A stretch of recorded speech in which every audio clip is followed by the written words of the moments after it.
الحمد لله نحمده ونستعينه ونستغفره ونؤمن به ونتوكل عليه ونعوذ بالله من شرور أنفسنا ومن سيئات أعمالنا من يهده الله فلا مضل له ومن يضلله فلا هادي له ونشهد أن لا إله إلا الله وحده لا شريك له ونشهد أن سيدنا ومولانا محمدا عبده ورسوله أما بعد فأعوذ بالله من الشيطان الرجيم بسم الله الرحمن الرحيم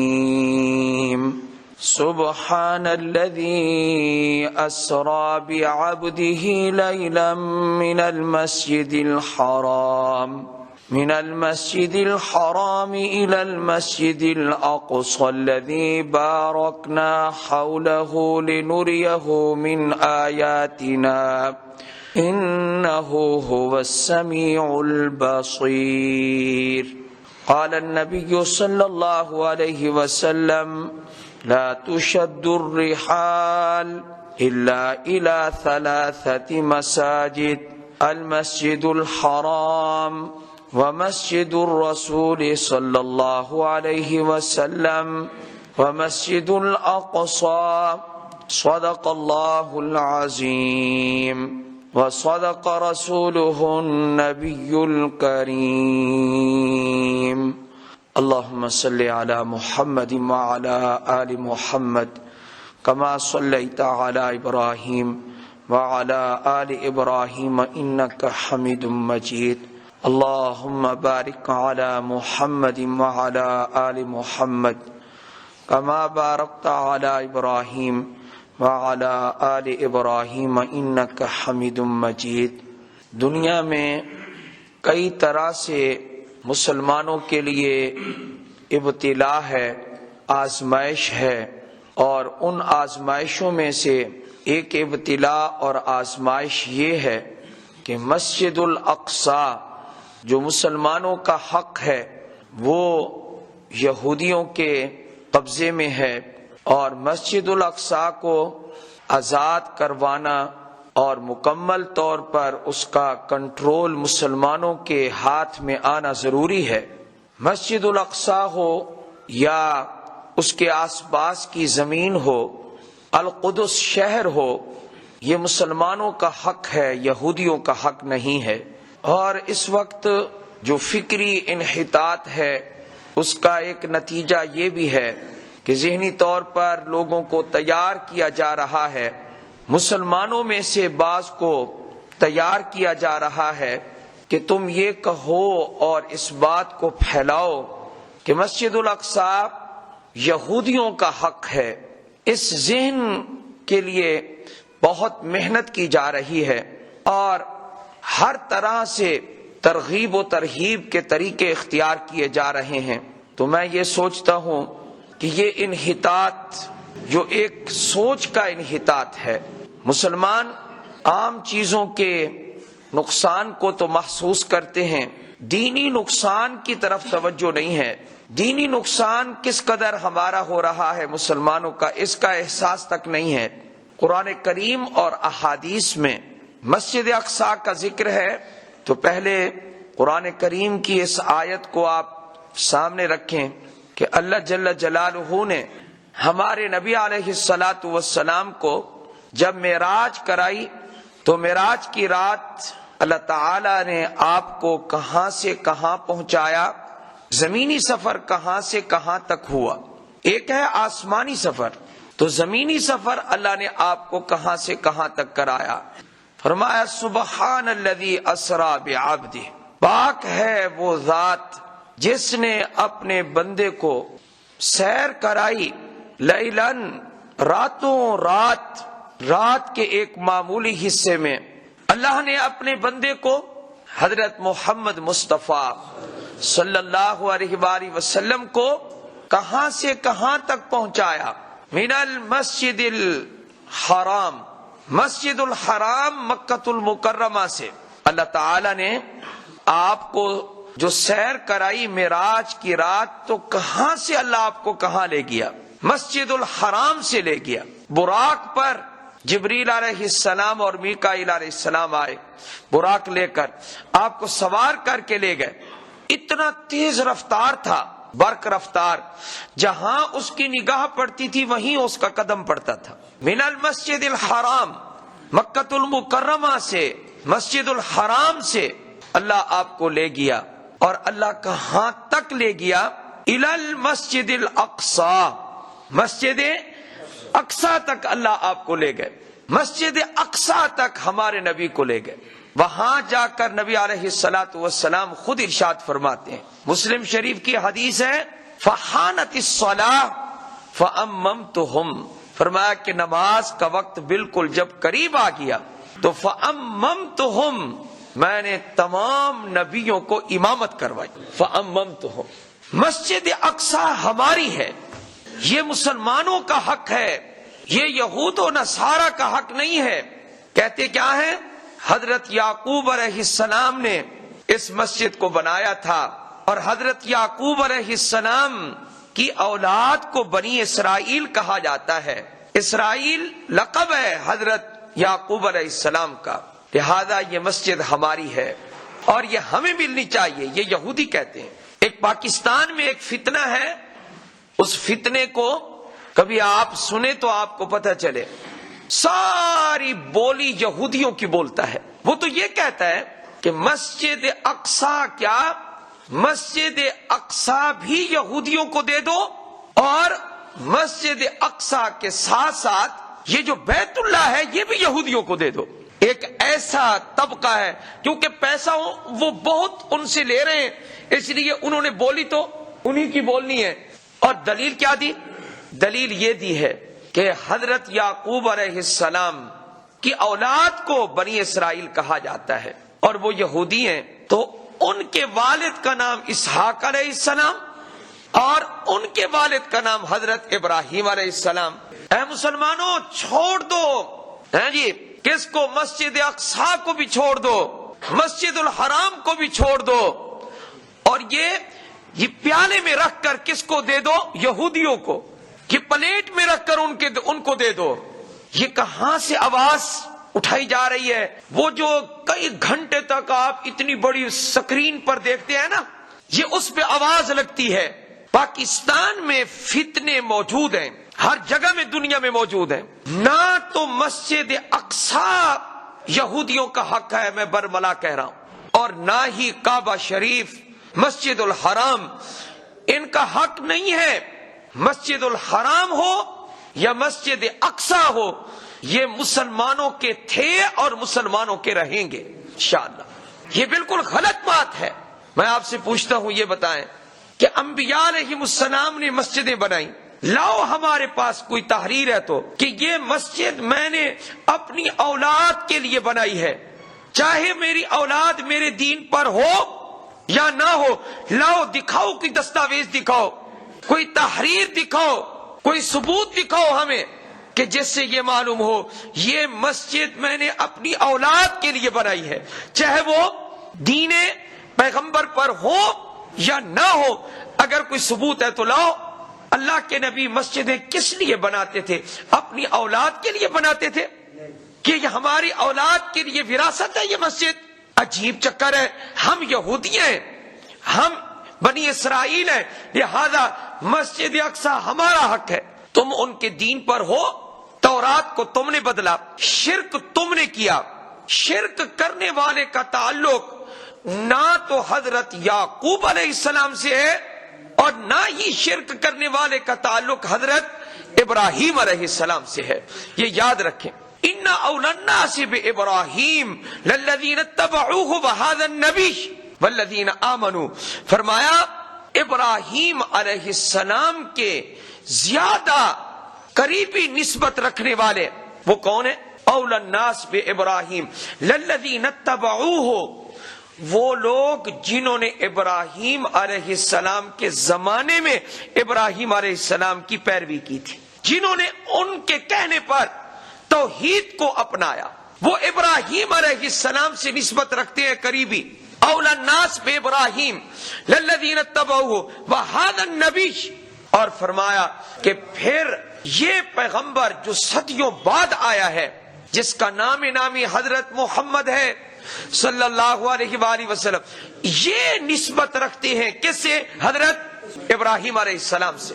وہذا النبی والذین آمنوا، اور وہ لوگ جو ایمان لائے ہیں حضرت محمد مصطفیٰ پر صلی اللہ علیہ وآلہ وسلم پر، وہ لوگ ابراہیم علیہ السلام سے قریبی نسبت رکھتے ہیں۔ اے یہودیوں، تمہیں تورات میں حکم دیا گیا تھا، ہر امت کو یہ حکم ملا تھا، ہر نبی کو حکم ملا تھا کہ تم آخری پیغمبر پر ایمان لاؤ گے، اور تم نے ایمان قبول نہیں کیا، اس لیے نہ تمہارا حق مسجد اقصی پر ہے اور نہ تمہارا حق مسجد الحرام پر ہے۔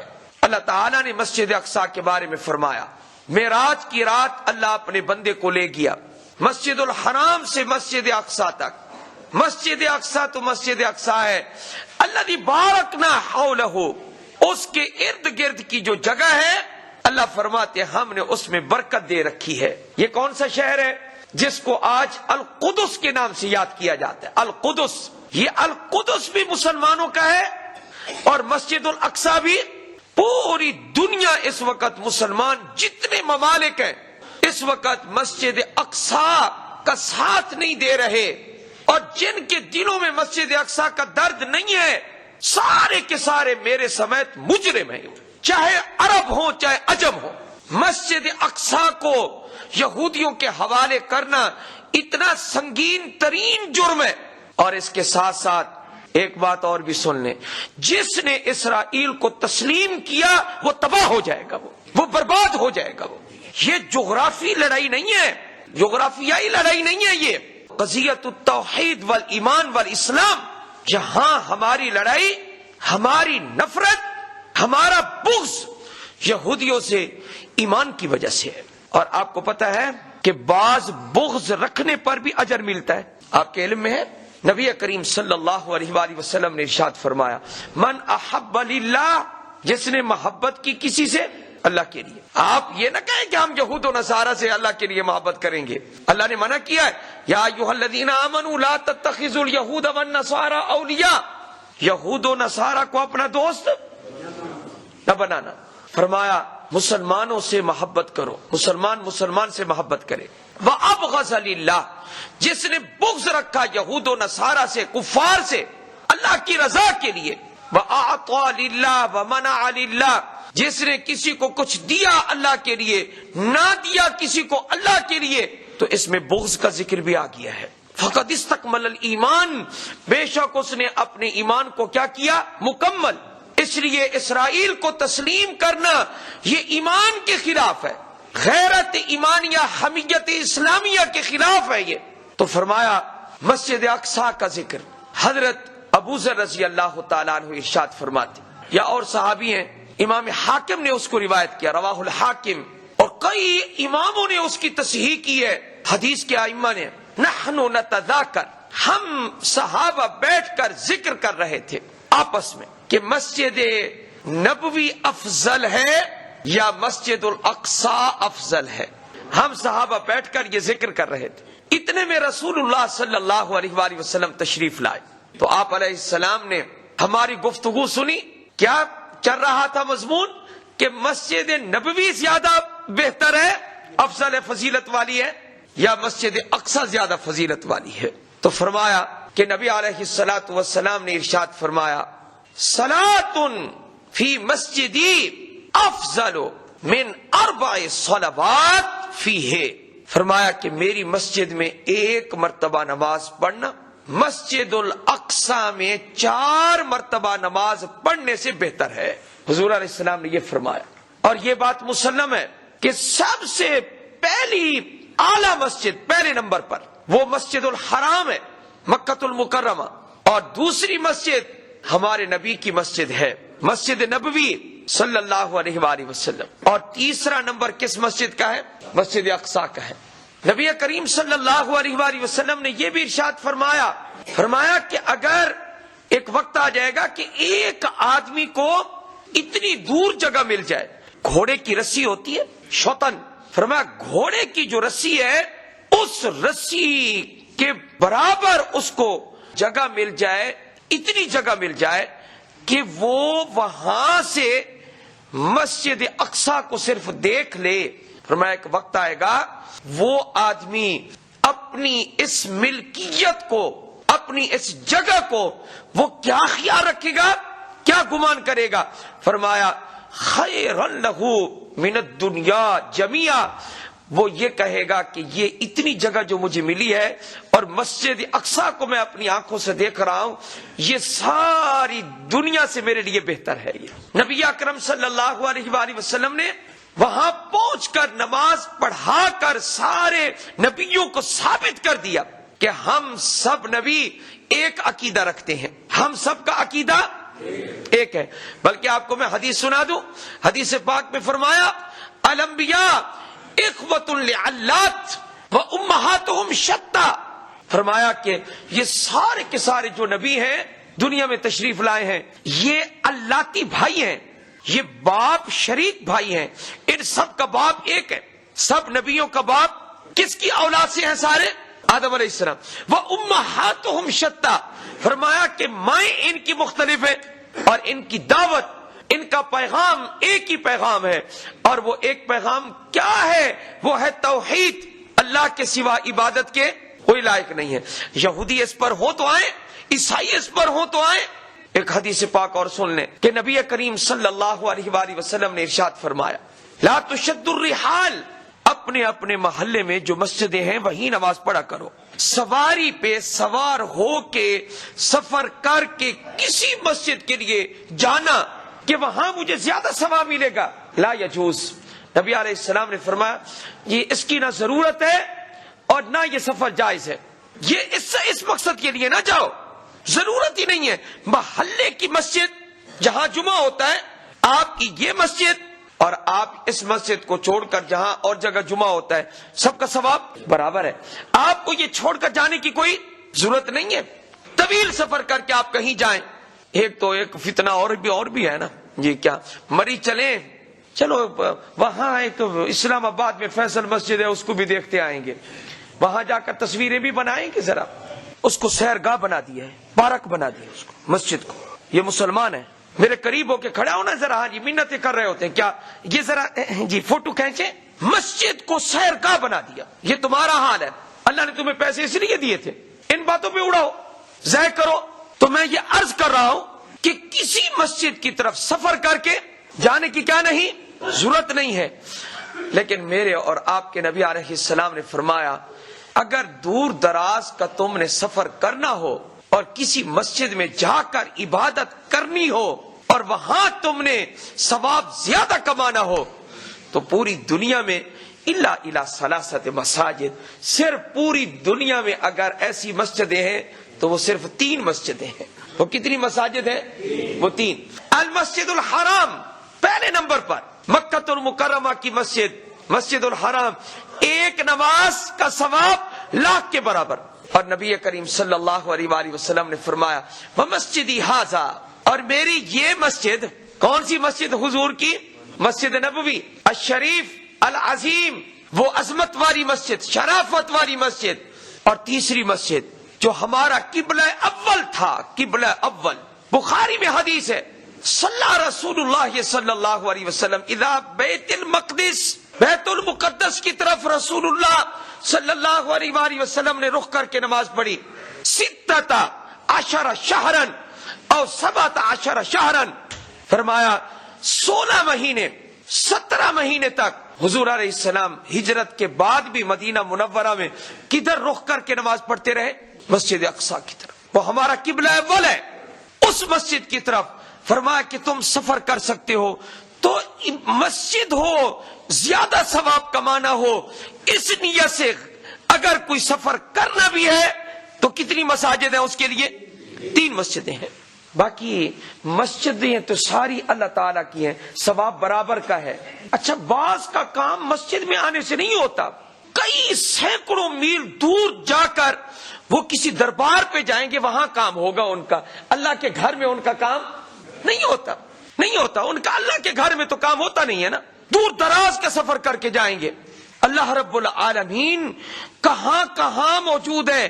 اللہ رب العالمین خود فرماتے ہیں، فرمایا وَهُوَ مَعَكُمْ وَهُوَ مَعَكُمْ، وہ اللہ تمہارے ساتھ ہے، جہاں بھی تم ہو وہ ساتھ ہے۔ سینکڑوں میل کا سفر کر کے جائے گا، کیوں جا رہا ہے؟ میرا ایک کام پھنسا ہوا ہے، میں نے وعدہ کیا تھا دربار والے سے، اس لیے میں آیا ہوں۔ اچھا، دربار والے سے وعدہ پورا کرنے جا رہا ہے، اور وہ جو عالم ارواح میں تو وعدہ کر کے آیا تھا، اللہ نے پوچھا نہیں تھا الستو بربکم، کیا بتاؤ میں تمہارا رب نہیں ہوں؟ سب نے کہا تھا تو ہمارا رب ہے۔ تو وہ جو 5 مرتبہ تجھے بلا رہا ہے دن میں، حی علی الصلاۃ حی علی الفلاح، ادھر جا رہا ہے، وعدہ کر کے آیا، کام ادھر ہوگا ادھر نہیں ہوگا، یہ عقیدے کی خرابی ہے یا نہیں ہے؟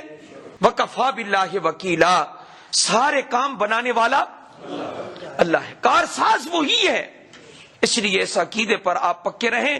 انبیاء کا عقیدہ توحید والا عقیدہ، لا الہ الا اللہ محمد الرسول اللہ، اللہ ہمیں اسی پر زندہ رکھے اور اسی پر ہمارا خاتمہ ہو۔ وآخر دعوانا الحمدللہ رب العالمین۔